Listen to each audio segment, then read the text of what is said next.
This video is related with spiritual science, in which we are going to discuss about the spiritual path and faith. यानी इस video में मैं आपको बताने जा रहा हूं कि आध्यात्मिक मार्ग और विश्वास किसे कहते हैं और क्या है। विश्वास के बिना कोई नहीं रह सकता। यह मानव व्यक्तित्व का एक अविभाज्य पहलू है। यहाँ तक कि सांसारिक गतिविधियों में भी विश्वास की आवश्यकता होती है। जैसे किसी होटल में भोजन करने के लिए इस विश्वास की आवश्यकता होती है कि भोजन विषैला नहीं है। हमारे जीवन की दिशा इस बात से निर्धारित होती है कि हम अपनी आस्था कहाँ रखते हैं। जो व्यक्ति यह मानता है कि धन महत्वपूर्ण है, वह धन संचय करने में अपना पूरा जीवन व्यतीत कर देता है। जो लोग भगवत प्राप्ति के सर्वोपरि लक्ष्य में गहरी आस्था का पोषण करते हैं, वे भगवान की खोज में अपने भौतिक जीवन का त्याग कर देते हैं। इस प्रकार हमारा विश्वास हमारे जीवन की दिशा को परिभाषित करता है। आस्था विभिन्न माध्यमों से उत्पन्न होती है। कुछ लोग उस पर विश्वास करते हैं जो प्रत्यक्ष है, कुछ परिवार और दोस्तों से राय लेते हैं, कुछ अनुभव के आधार पर विश्वास बनाते हैं।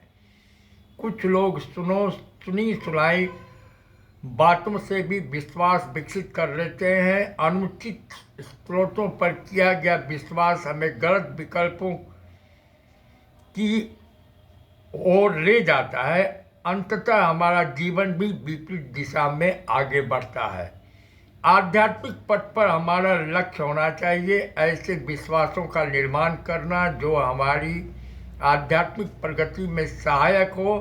तो हम ऐसे उचित विश्वास का कैसे पोषण करें जो हमारे लिए कल्याणकारी हो एवं हमें ईश्वर की ओर ले जाए। सच्चा विश्वास उचित मान के माध्यम से विकसित होता है।